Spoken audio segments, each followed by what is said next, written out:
Welcome back. Today we're going to do quarter sawing. I have been meaning to do this video since I got this log. It has been 5 years now. So let's finally get this thing sawn up. So we got the chunk of red oak here. It's about 8 feet long, something like that. It's 24 inches in diameter or so. I also have another log over there, a section of ash, which is a bit longer. Both are very clear and there's nothing going on with them, so they're pretty good candidates for quarter sawing. And we're going to cover everything quarter sawing related, Rayflex related this time. And I'm going to run you through a demo of the 3-ish common ways of producing quarter sawn lumber. Producing quarter sawn lumber is like on a spectrum from the most amount of yield, but not necessarily the most amount of like perfectly quarter saw material, to the other end of the spectrum where it is every board is perfectly quarter sawn, but then your waste pile is much larger. So as the name suggests, quarter sawing, we're going to be dealing with the quarters of the log. And a lot of these concepts, if you see me do the workbench kits, we quarter saw all of those. So this is fairly similar to that, but today we're making, I think we're going to do boards. We're going to do some edged 4/4. So the first thing is to figure out where you want your quarters to be kind of laid out. This tree grew at an angle, at an incline or whatever. It was leaning, so the pith is offset. The pith is the center of the tree, so you can see we have more material over here than over here because of the way that the tree was leaning. So what I'm going to do is get myself a couple of these smaller quarters and then a couple of these bigger quarters essentially. So what I want to do is figure out where my facing cuts are going to be. So I think the dividing line between is going to be like here-ish. So we want a facing cut in this plane, and then at 90 degrees here, here, and then down here somewhere. So those are not parallel right now. Something more like that. And the other thing we can do, which I may or may not do, is you can clip these corners so you also create sort of an octagon type of shape. What that's going to do for you is that when you actually get your quarters apart, that gives you a straight edge. You don't have to deal with the live edge and messing around with all of that.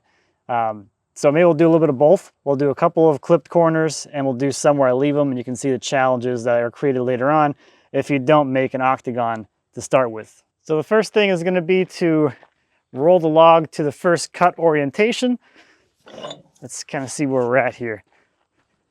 If we are 45 degrees off of our first cut, we can make this cut right here, but we're not. We could either go back, roll back a little bit and clip this, or we can make this. I think I'll keep going and we'll try and make that. I don't know why I grabbed this for, other than to maybe demonstrate one small thing with quarter sawing is that it's a lot of material handling. So it's not efficient at all, but it's not efficient anywhere near any level of efficiency on a manual mill, which is what this is.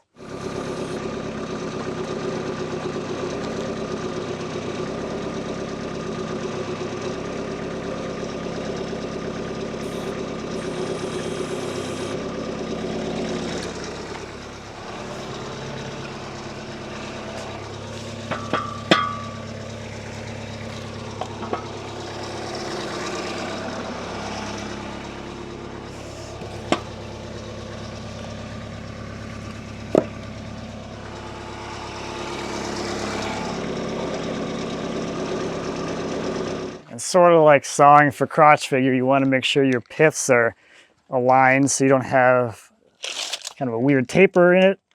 This is like 13 3/4 or so. I can't really tell you right now if it's within an inch. I don't care.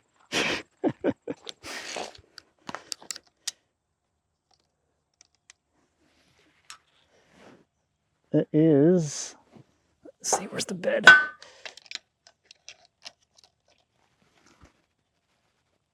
It's a 1/4 inch off. That's, even if you wanted to get it perfect, that's perfect enough.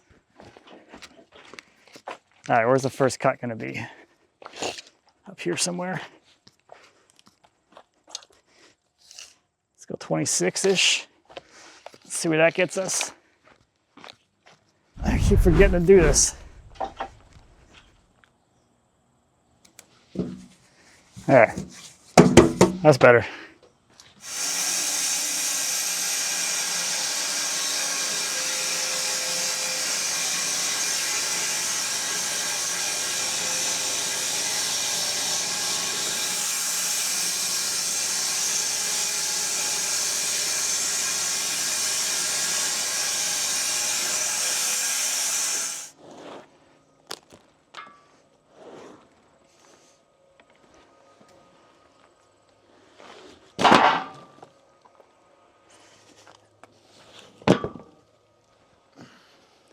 And now we can roll to the next cut position and rinse and repeat. I think what you'll see with this step is that there is more moving the log around than there is actually cutting. Oh, we'll spend more time moving logs or rolling the log than we'll spend cutting. Let's see if I can get it 45 degrees for that. Octagon thing.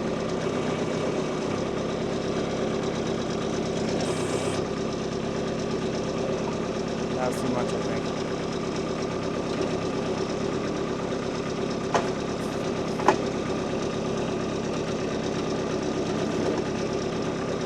Let me look first before I go. Oh, that'd be okay. Okay, let me just double check my pith. Let's make sure we're still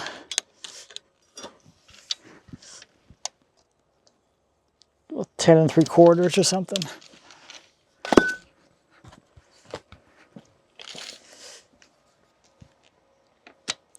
Oh, this side is too high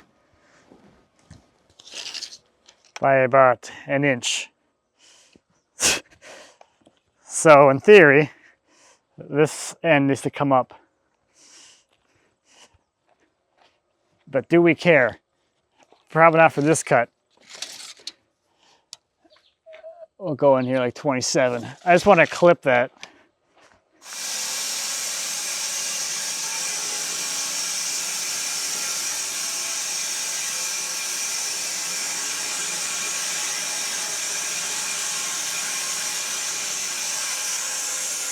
What was that, like a few minutes to roll the log and 10 seconds to make the cut?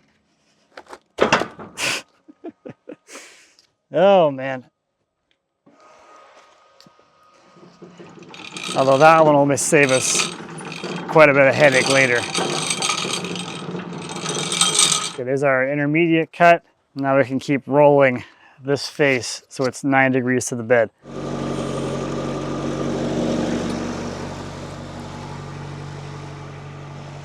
Alright.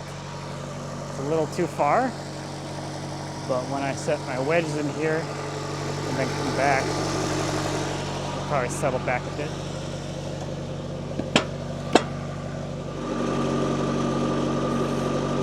Or not. But for the first time ever, it doesn't settle.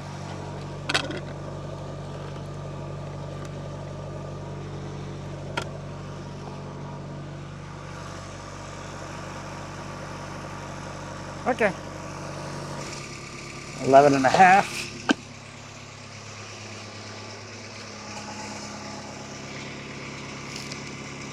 Oh, it's just got a goofy shape. Okay.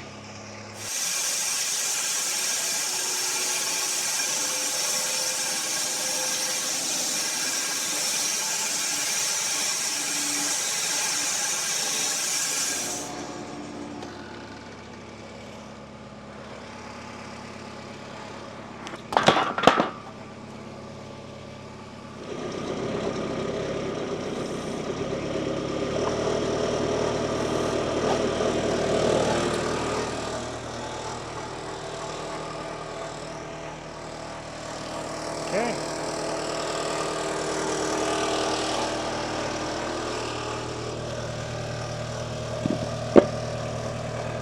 That looks straight enough to me.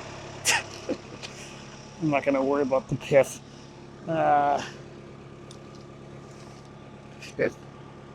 27 again.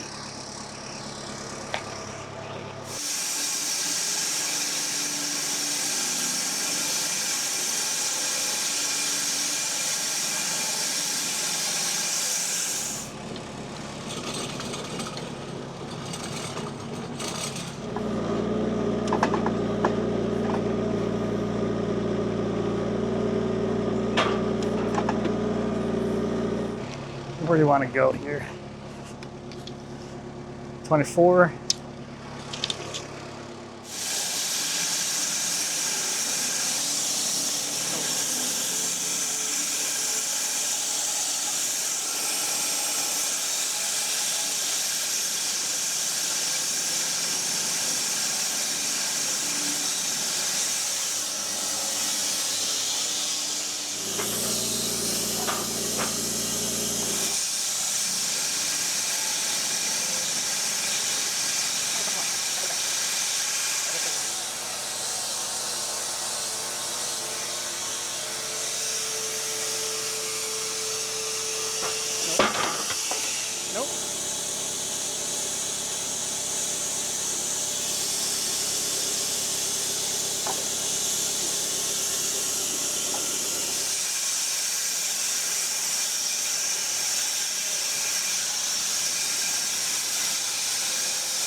Somehow I missed that cut, which worked out well for this demonstration. So when we get to that quarter, you can see what having a live edge on there does to the, whatever. You'll see, you'll see, you'll see. Okay, so now we can get positioned to actually start cutting this thing into quarters. That was all the prep work. So I want to roll it one more time because I want to make my quartering cut, my halving cut, I guess, through this plane here. Okay, as I figure out where my first cut's going to be, this is kind of where, I don't want to call it a mistake, but some people will be inclined to come right through and split the pith. So basically come right through here at 10 inches and cut directly through the pith and have your sections that way. And again, I don't think it's necessarily a mistake. It's maybe just a different way of working, a different way of thinking about things. But if you come down and you split the pith like that, your first board is going to be offset from the center line of that pith. So you're going to have one good face and then one less good face because the growth rings will start angling away on the B side of that board.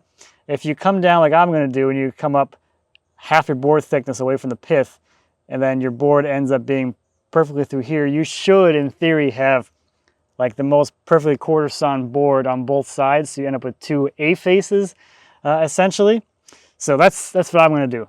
My pith is 15 3/4 off the bed. So I'm going to come in here, which would be, I'm going to come in here somewhere.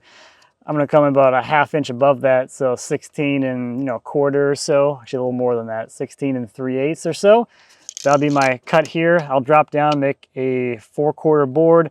So we'll have two boards that has the pith in the middle that we can cut the pith out of, and then we'll have two like perfect boards with the best quarter sawn faces on each in theory. And then we'll do the same thing when we split each half into their quarters. We'll be able to saw two boards out this way as well, which should have, whatever, should have better looking quarter sawn grain on both the faces than the other way. It's not necessarily wrong, but it's just different, I guess.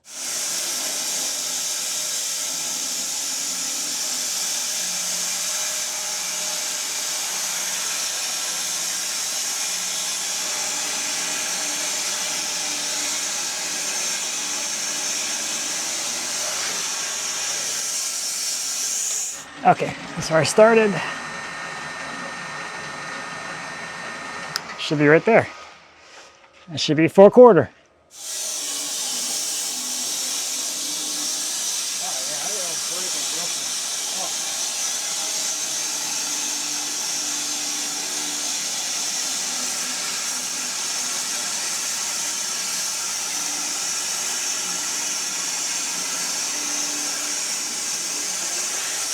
All right, to make this slightly more efficient for me, I'm gonna roll these all as one unit. So that way when I come through and make my other cuts this way, that'll cut these two boards apart. So I don't have to worry about trying to saw them apart and remove the pith in a separate operation. And the ratchet strap means I won't have to be like trying to reassemble these three pieces. I should be able to just roll it and take the strap off and go.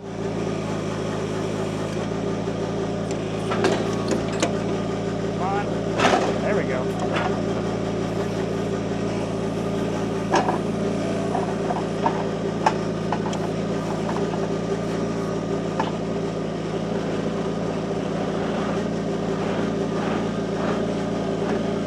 Okay, same thing again. We'll go up to the pith and go half a board thickness above that, make a cut, and then drop down to their full board thickness, and that's it. And we'll have 4 boards and 4 quarter pieces of logs, or a log, 4 quarters of a log, minus the boards we took out, so not quite quarters. What am I saying? Geometry, right?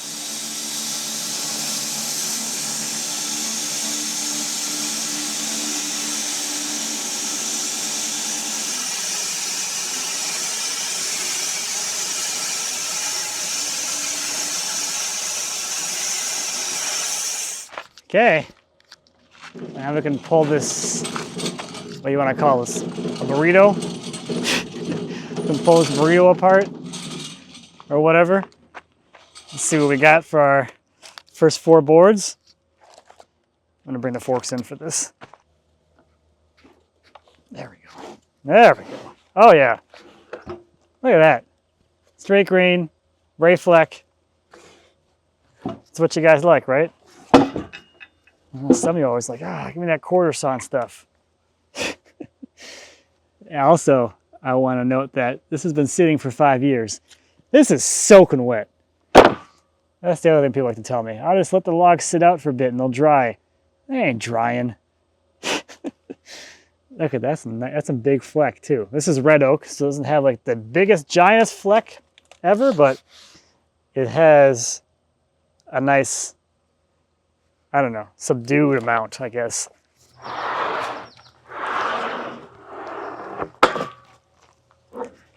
That's nice. Okay, so there is 1 board. Here's 2 boards. That's pretty as well. Then we got our waste piece. Toss this somewhere. Over there is good. This top quarter is gonna be interesting. Let's see if I can move this. Oh yeah, I forgot how strong I am.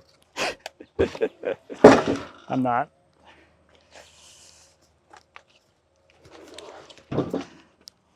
All right, we got a little bit of ant situation here. This has been sitting too long. The ants got to it. Oh, this is beautiful. Aside from the ant cave.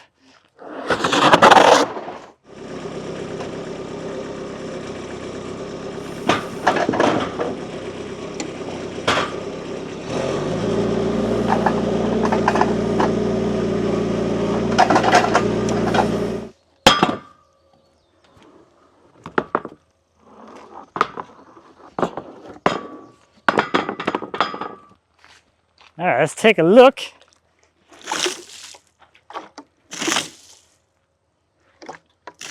That is pretty, if you're into that. Okay, so we got a pretty good amount of fun and exciting ray fleck in here. You can see these little undulation thingies, those little stretch marks, as some people call them. That's all ray fleck. You can see some smaller, less defined and less pronounced ones over here. I kind of like that a little better, but my preference today, it does not matter. These are a little bigger ones. These are presenting more perpendicular to the face where the growth rings are. And you can see on these ones over here, you got some pretty cool, big, fun ones, you know, as well. So a quarter saw material is going to be, I guess, indicative of 2 different features.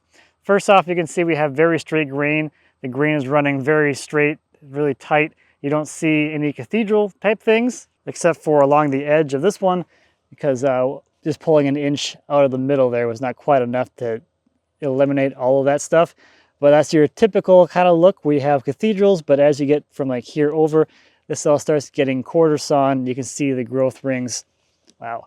You can see the grain ends up straightening out. So you have all of these parallel lines going across the board versus this kind of figure, plain sawn figure, cathedral figure, that you would see in a flat sawn board. Now, the other characteristic of quarter sawn material is going to be the exposure of those medullary rays. That is that ray fleck that we were just looking at. So all of these are the medullary rays as they're coming into the face of the board. So if we have a look at our end grain sample, you can see the growth rings. That's what's going to create those straight grain appearances if we cut them so that they end up perpendicular to the face we're looking at. But the other thing in there is the medullary rays, and those are the rays that carry nutrients and things inside the tree from the pith to the outside. So they are in there radially like this. And all trees are going to have medullary rays. They're just going to look different on the different species. You know, the oaks are going to have much bigger, more pronounced ones, but something like cherry, it still has medullary rays, but they show up as like little tiny little dot things, which aren't as exciting, I guess, for some people than this. I like it because it's kind of a fun little sprinkling of salt, a little seasoning in there, than the giant in-your-face ray fleck that you see in oaks. Now we're talking about quarter sawing is going to be, you know, how much of the material has those growth rings running perpendicular to the face or close to that. A quarter sawn board technically can have the growth rings oriented up to 75 degrees off, and at an orientation like that, they're just kind of slightly at an angle, and you're going to see a lot less ray fleck than that. So one of the questions I've gotten over the years is when I say like something is perfectly quarter sawn, this is what I mean. I mean the growth rings are perfectly perpendicular to the face, just like that, perfectly oriented, so you're going to see the most amount of ray fleck with that orientation. Now, because the lumber grading allows you that little bit of leeway, it's sort of a game of, okay, do I want all my material to have like perfect quarter sawn material in there, but less yield out of the log, or do I want, you know, a few really good quarter sawn boards, some okay quarter sawn boards, and then some boards that aren't even classified as quarter sawn, they get into rift sawn. And a rift sawn board is going to have the growth rings oriented at roughly a 45-degree angle to the face. That's still going to give you that really straight grain appearance, but it's not going to have any of the ray fleck exposed on the faces.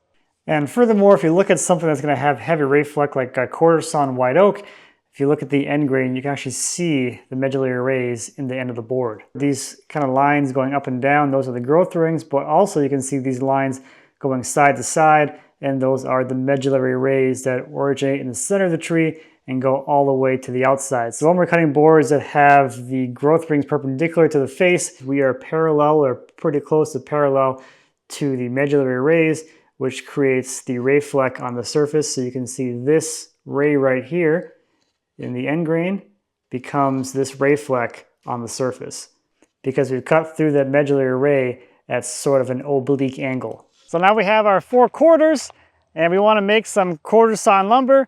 Let's go through the 3 different ways that I know of to produce more quarter sawn material out of these quarters. The first and most common way I think you'll see this produced is going to be called the reverse roll. So essentially you're connecting the pith to this face here, and you're going to cut boards in this orientation here all the way through like that, something like that. So that's what we're going to set up for next, which means I got to get this cradled here at like a 45 somehow.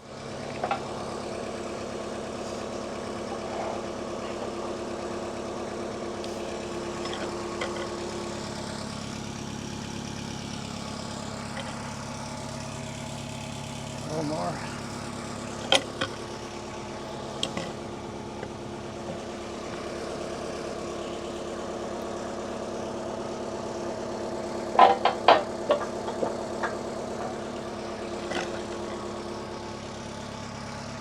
Okay, in theory, if we did the setup right, the octagon clipping corner cut should be here, square to the bed at this point. All right, so now we get to decide what's the narrowest board we want. I'm thinking like 4 inches or something. So we come over here, we get 4 inches. That right there is going to be the initial blade height. And then this is your first big piece of waste. You have this weird triangle piece that gets thrown away. So that's the blade height that I'm going to go with, and I'm actually more like 4.5, 5 inches at this point, which is just fine. So let's see how stable this is.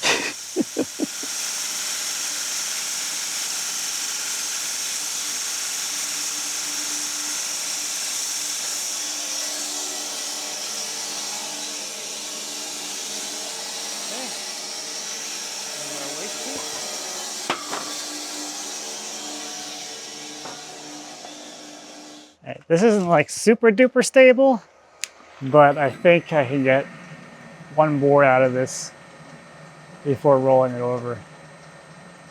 The cuts aren't that wide,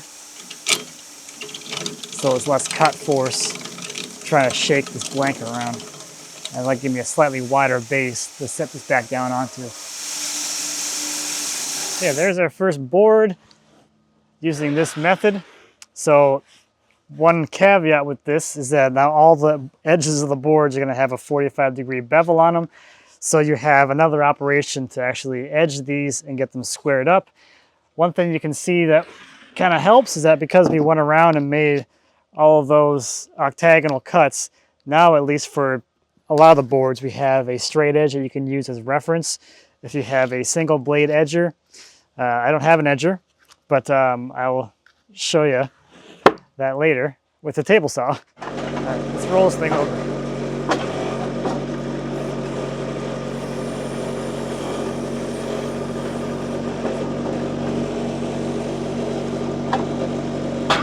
Oh, too many.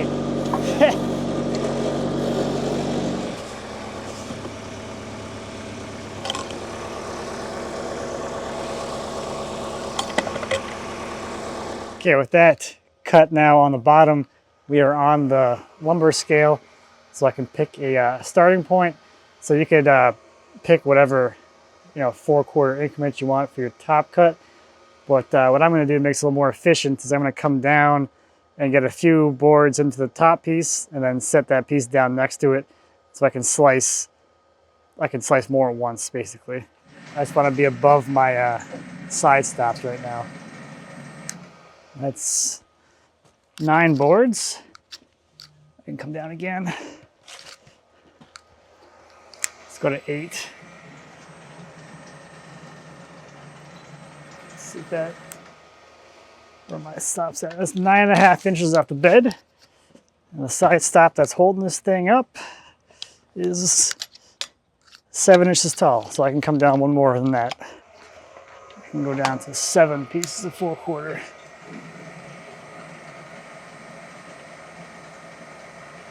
So the bottom piece will have 7 boards in it, and the top one I think is going to have 3. I think. Maybe 4. Maybe 4 really, with a really narrow board off the top. Set this over here. Okay.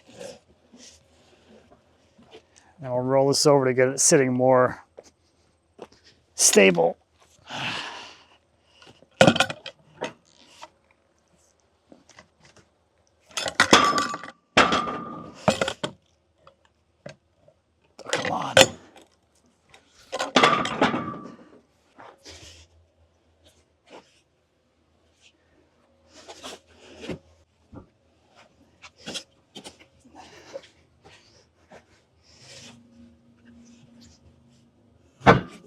All right, with this slid into place, congratulations.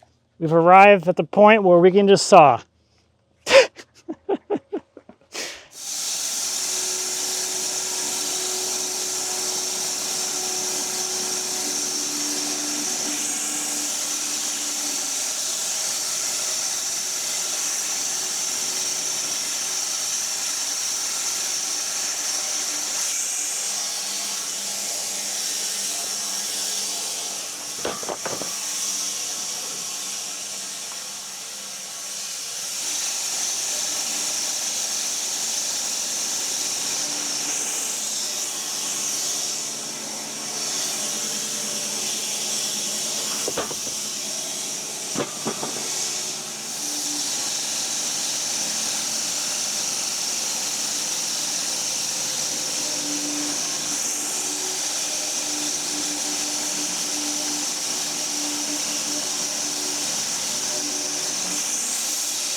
Yeah, there is our stack of boards, and at least once you get going with it to this point, it goes pretty quick. So as far as efficiency goes, once you get the quarter oriented on the saw correctly and ready to go. You're just cutting and cutting and cutting. So in that sense, it's efficient as far as sawing goes. Of course, we have another operation that you may or may not want to do, but ideally you would if you were trying to produce some nice quarter sawn lumber for people. They probably don't want this angled edge on here, so you have to have a second operation to remove that. As far as the amount of quarter sawn versus rift sawn stuff you get, typically with this, you'll get a pretty good amount of nice quarter sawn stuff towards the middle, and then towards the outside, you start getting narrow boards that are going to be rift sawn. Those are running at a diagonal instead of straight up and down. So you get a mix of both. So I would say this is somewhere in the middle. This is like somewhere between the most amount of waste for the best amount of quarter sawn yield. Then on the other end of the spectrum would be the most amount of yield, but not so much the best quarter sawn material. This is like smack dab in the middle. So for the next sawing technique or method or whatever, I don't really know what this is called, but if you look up quarter sawing online, you'll see the diagrams of basically this. So in this instance, you come in here and make a cut this way. That's a horribly angled cut, but you make a cut that way, and then you make a cut this way, and then you come back and make a cut this way, and you work your way out kind of like that. So you create boards that way. This is going to be the most material yield. It's going to have the least amount of quarter sawn material in it. You're going to start getting out into rift sawn boards by the time you're over here. So let's get this guy up on the saw.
Okay, so our last little board,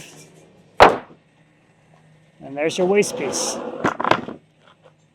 We'll take a closer look at all the boards at the end so we can kind of compare all the methods.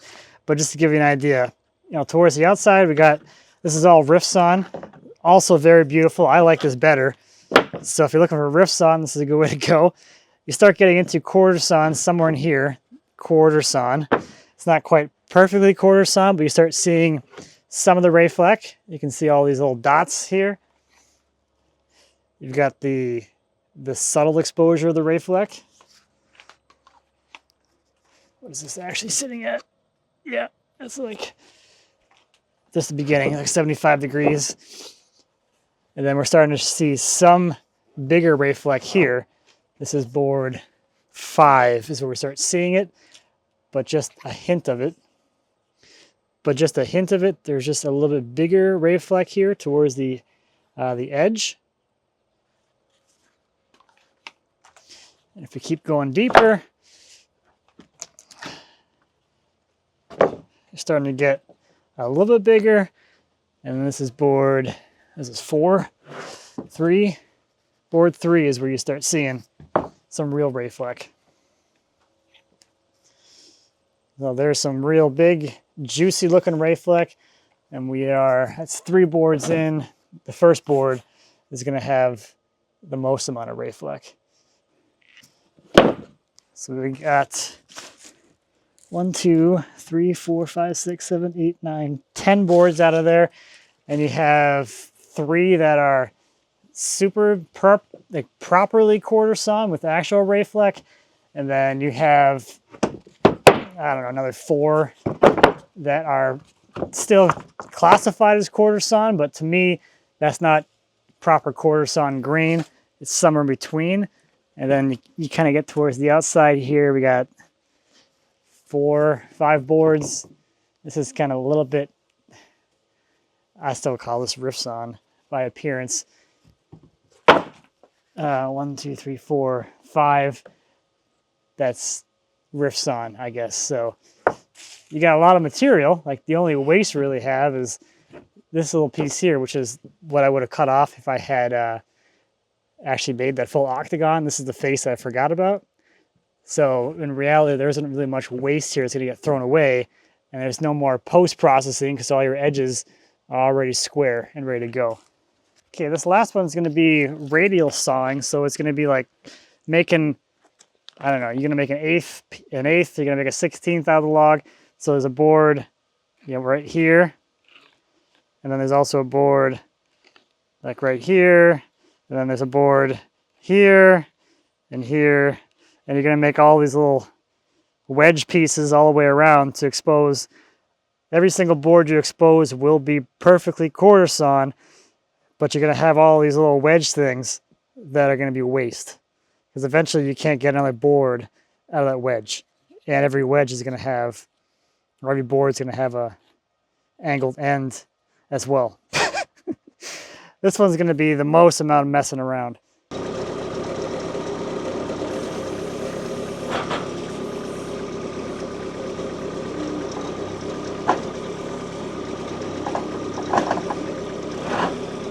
Okay, after quite a bit of maneuvering and whatnot, there is the top of the first board. It's going to be right there, which you can't even see. There's the top of the first board, and then the next cut will release the first board out of here. And that'll be the first one. This is going to be a long one. A long one. This is going to be a long one.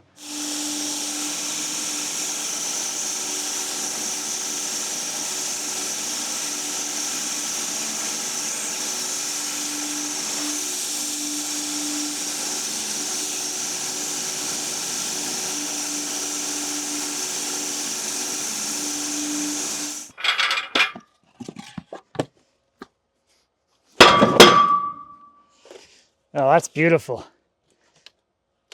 That is perfectly quarter sawn. Both faces. Look at the Rayfleck on that.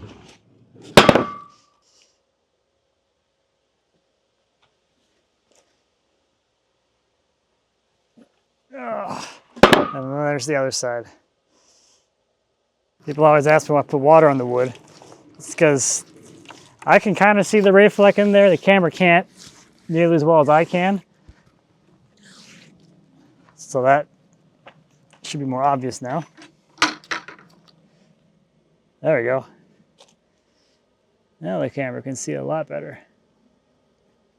Okay, so now we treat these, what are these, eighths? Eighths of a log. We're eighths sawing now. We're going to treat those ones just like we did with the other quarters. Going to orient them so we get the perfect board out of the middle. We'll make 16ths next. I think I'm going to do these one at a time, just to make it somewhat less difficult and annoying. Okay, so to make this happen, I'm just going to stick like a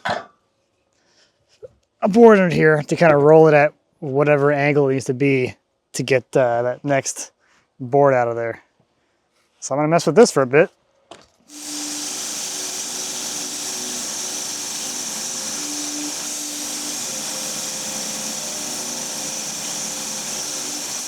Okay, this one's a little weird because the growth rings aren't concentric.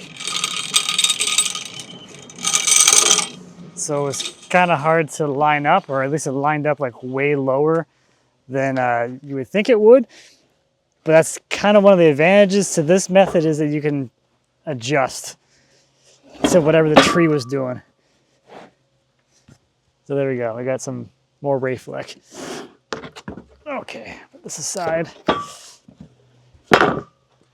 So this would technically be waste, but we can saw it into a board while we're here. Because why the heck not? Just pick your face you like. This has got some damage in it.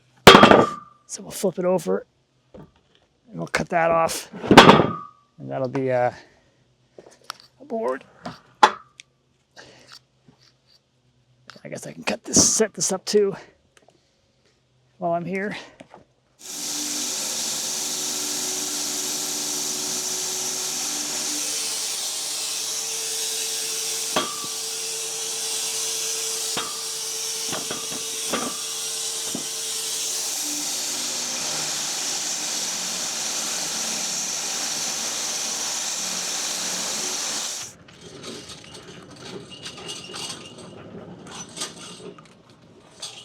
Okay, here's some nice Rayfleck in the board we're going for. A lot of Rayfleck on both sides because, again, perfectly quarter sawn.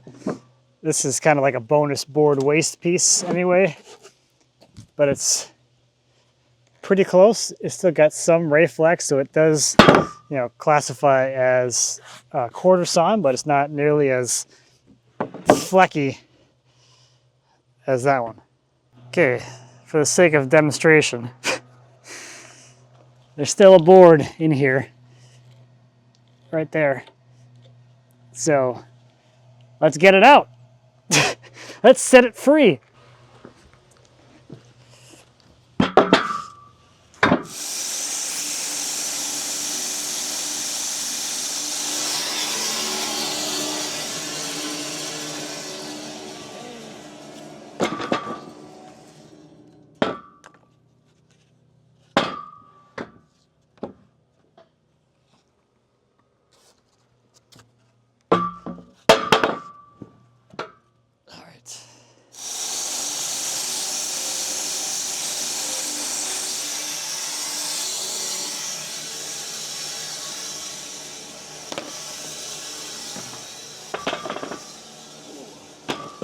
Nice one.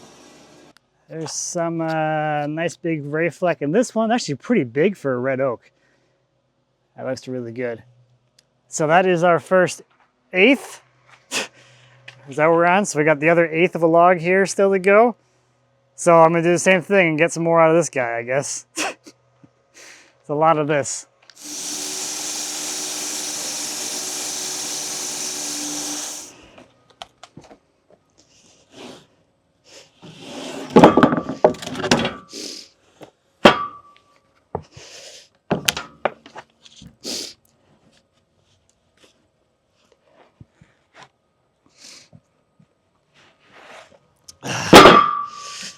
Okay.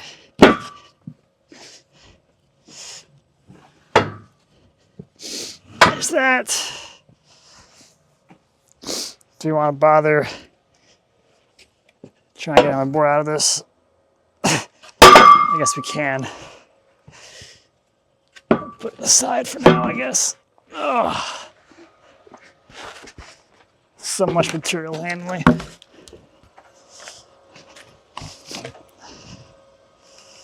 All right, this is the other waste piece. We're gonna get a bonus out of this.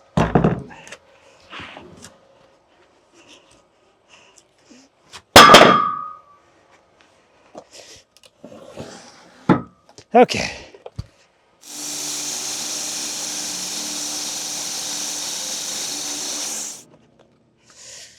Okay. So we got like a 5-inch wide bonus board there. Bonus. Scrap. Another scrap.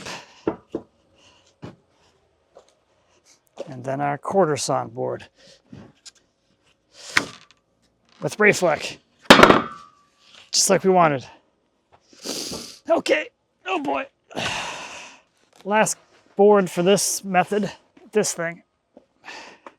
We'll get another one out of this.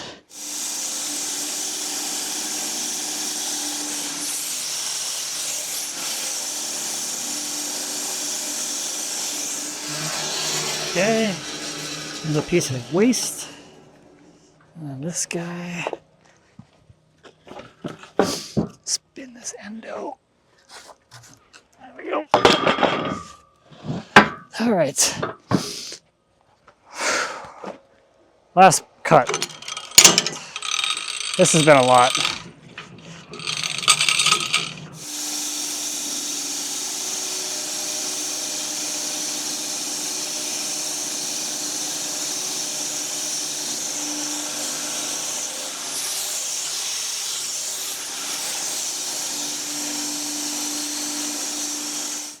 All right. Okay, that's it for this method. There's our last waste piece. Put that in the pile. So we can look at the stack of waste later. And there's our last board. It looks pretty good. Not very wide though, but whatever. I think my sort of initial review of this, or I guess whatever, this is what I think about this method. I don't know in what scenario this would be like a desirable, practical way to do this. Like the only way I could think of that this would make sense to do would be if you had like only one log and it was like the perfect log and you only wanted perfectly quarter saw material out of that log and nothing else. Then this makes sense. But if you're only trying to make quarter saw material, I mean, to do this much perfectly quarter saw material, you might as well just saw like 2 or 3 additional logs, get your slightly smaller amount of quarter saw material out of each log that amounts to the same amount you get out of one log, and then you have other stuff for other things. This was a lot. This was a lot. It's already 3 o'clock. I don't know, it's probably like 2 hours just to make that stack, which is a lot. A lot. And that was only a quarter of the log. I still have that 1/4 left, which we will saw in a little bit. I'm gonna get things set up here so we can see what our final tally is for material versus waste, which means that all of these pieces from this style and the reverse roll, we're going to go ahead and edge. So we'll cut all these tapered, angled edges off, square up the outside edges or whatever if they need that, and we'll make a final pile of usable material so we can look at that versus how much waste came out of each method and all of that. Again, that's like the downside to this method and reverse roll is that now you have not straight edges and you have to edge it all. Okay, everything's all edged and ready to go. If you're gonna do production board stuff, an edger is a big must. It would save a lot of time if you have an actual dedicated edger to do all this stuff with, but that's beyond the point. Let's see what we got. So just for a quick comparison of yield between, I guess, the two that I just edged, and as far as waste goes and everything. So this is 72 board feet. This is the reverse roll. Here is the pile of waste that goes along with that. So there's that one. Radial sawing is over here. This is 48 board feet. It's just these 3 rows right here. 2 feet wide is 48 board feet, and there's 2 bonus boards in there as well. So the yield on that is not quite as good. Here is the pile of waste that goes along with that sawing method.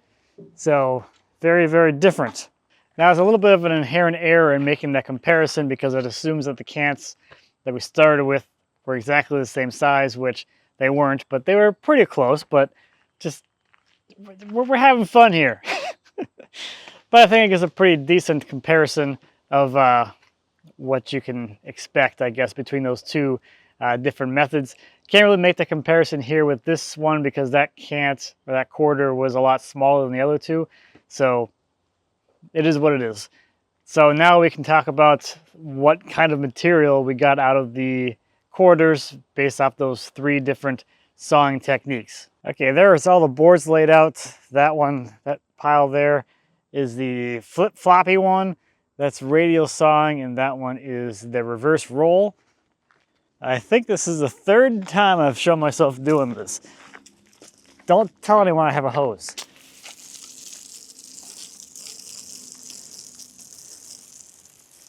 That's a little secret between you and me.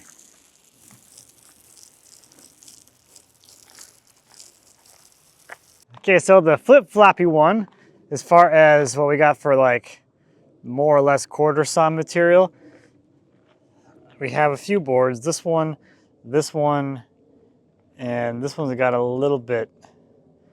I think you only have you have 2 boards that have a lot of Rayfleck, and then the rest, this one here, this one, you start getting into less Rayfleck. All of these over here was still grayed out as quarter sawn, and then these kind of narrow ones here are all going to be rift sawn. So that actually ended up surprising me because I thought there'd be a lot less quarter sawn material in there, but there is a pretty good amount for that style of sawing. I'm going to hop over this one next. This is the reverse roll. So this one's got kind of some of these wider ones, like the ones that are going to be towards the middle of that quarter. They have some nice Rayfleck. I think as far as like surface area goes, you got a little bit more quarter saw material that has a lot of Rayfleck. This little tiny board here in the middle, that's going to be a purely rift sawn board. And then, let's see, this guy out here is going to be quarter sawn. That's going to be quarter. And then the other remaining ones are rift. So you have a pretty good amount of like stuff that grades out as quarter sawn, but I think you kind of have like a similar amount of like, whatever you want to call it, heavy Rayfleck kind of look. Now both of these are by no comparison to the amount of Rayfleck that this style produces, because this produces only that style of Rayfleck. We even have this bonus board in here. So I know it was a lot of work to get these like this, but if you're looking for, I want as much Rayfleck as possible, I don't really want any rift sawn, I don't want anything else, I'm in love with Rayfleck, unfortunately I think this is the way to go. As the vividness in all of this is amazing, because it is perfectly quarter sawn. Because in all of those, the growth rings are presenting at perfectly 90 degrees to the surface. There's no angularity to how those growth rings are presenting to the surface. They're all perfectly perpendicular. They're all going to produce or show the most amount of Rayfleck. And also keep in mind too that all of these treatments of the quarters are on top of the four perfectly quarter sawn boards that you get with this method, where you pull the 4 boards out from, the crisscross thing when you're making the quarters. So you get 4 of these by default, which are still over there, with that sawing method. And then you can kind of choose like, okay, out of my little quarters, out of the quarters, do I want to go with this method or this method, both of which produce pretty decent quarter sawn material. This is a lot of work. And I think just by the fact that you get those 4 boards from the core cuts, this seems a little more excessive when you think about it that way. Because let me bring them over here.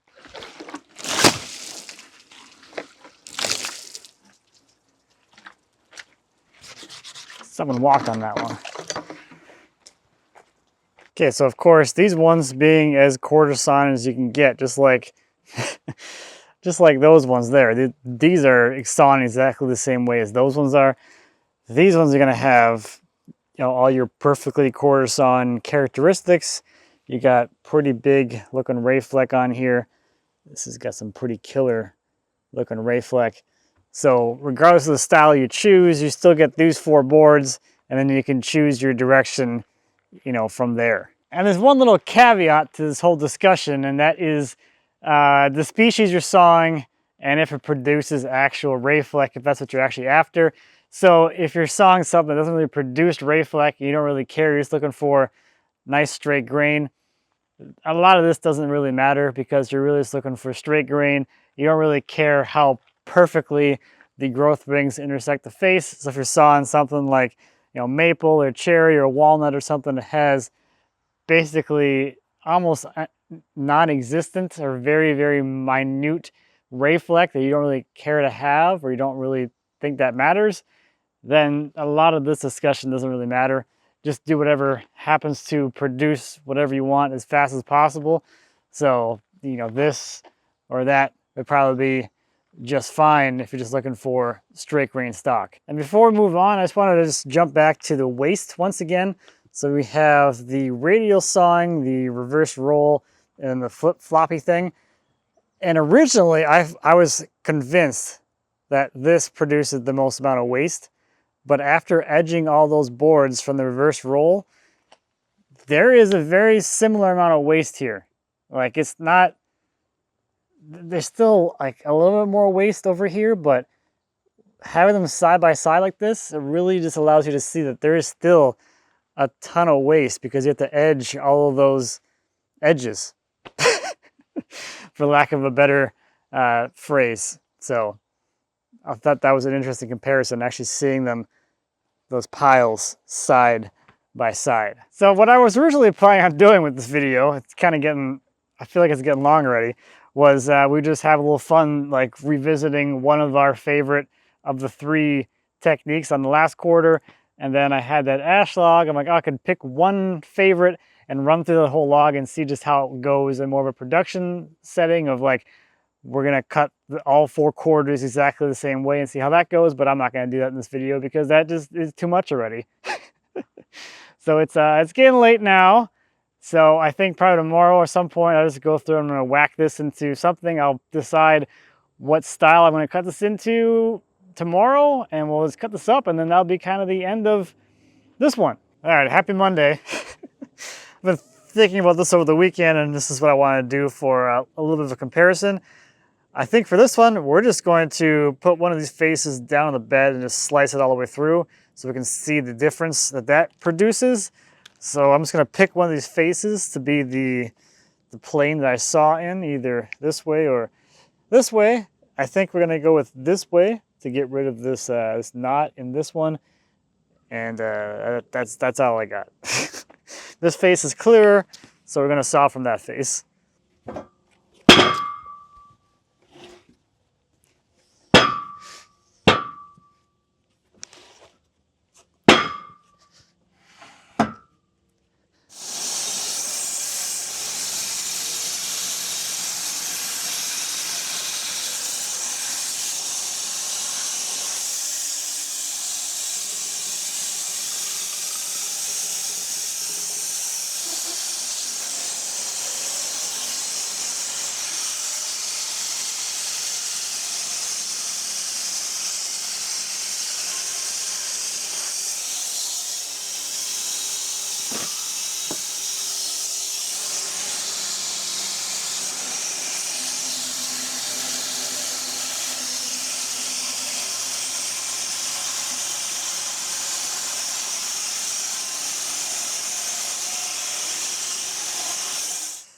Okay, so just like the other couple methods, this leaves you with an angled edge, or beveled edge, whatever you want to call it, that would have to be edged. I think we're kind of used to that by now, or used to seeing that by now.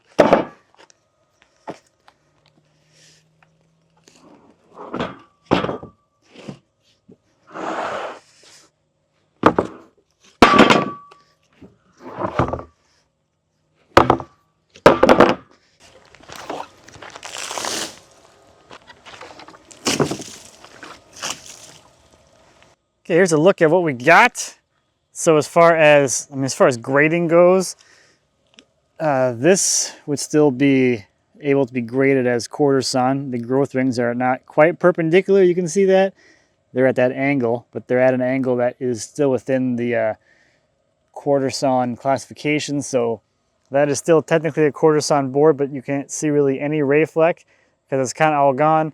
We start getting out into rift sawn on these two, where the growth rings are pretty close to 45 degrees. I should have cleaned up the ends of these, but they're running kind of like that.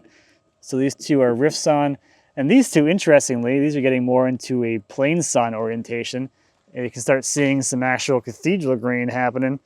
especially out here towards the edge. That's all plain sawn, and then they have a rift sawn edge. Let's see how this end grain looks. So you can see on this one, the growth rings are almost parallel to the face right here, which produces those cathedrals there. And then over here, they're at more of a 45-degree angle or something like that, which gives you a little bit more of a rift sawn orientation. This one, similarly, you got the growth rings almost parallel to the face right here. So from this area over is plain sawn, and then you have a little bit of rift sawn. But in reality, there isn't much with that board anyway. So there's a look at those.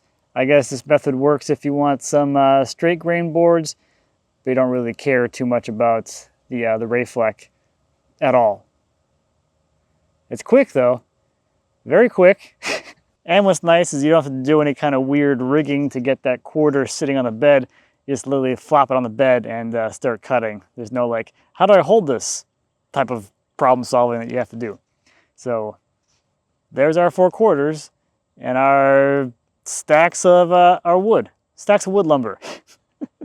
So that is a few different methods of quarter sawing and the resulting grain produced, the waste, and a little bit on the effort to achieve each of those pathways of quarter sawing. Again, the core thing is that as you're making those quarters, you're going to get those four perfectly quarter sawn boards. So if you're just after a few pieces of perfectly quarter sawn material, you kind of get those in the beginning, and then you can kind of choose your pathway depending on what else you want to do. It's kind of up to you, but hopefully it kind of shows the different ways that you can achieve things and how much waste versus how much effort and how much yield you get out of each different methodology. The interesting thing that I want to share for sure is that the concept behind radial sawing is really no different than what I've shown in the shop in the past, which is, the advantage of working with slabs and the extra thickness, that you can reorient your cut face within the thickness of the slab to achieve whatever grain pattern you're looking for. So if you want more quarter sawn face because your board wasn't quite quarter sawn enough, then you can always reorient that cut face within the thickness by just rolling the board either way, give you more quarter sawn material. Or if you're like, I don't really want Rayfleck in this piece, you can roll it the other way and have less Rayfleck. The fundamental thing here is understanding this fact. Once you know how the growth rings interact with the face, how a certain cut will interact and produce whatever grain pattern you want on the face, you can really mold and meld wood to do whatever you want visually in your mind, within reason. But that's the fundamental thing here, is how the growth rings interact with or intersect the face. It directly impacts what you're going to see on that face, and to another extent the edge, because it's the same thing on the edge. The edge is just like a narrower face than the face. So that is going to do it for this one. Hope you enjoyed this little tour of quarter sawing and all that stuff. I know I was going to cut this one in this video, but this was already a lot of stuff. So maybe we'll do a little poll or a little vote on what style of quarter sawing you want to see me do on this one. And I think only patrons get to vote for radial sawing, because that was a lot. So thank you as always for watching. I greatly appreciate it. If you have any questions or comments on quarter sawing or anything on the sawmill, anything back in the shop or whatever, please feel free to leave me a comment. As always, I'd be happy to answer any questions you might have. And until next time, happy woodworking.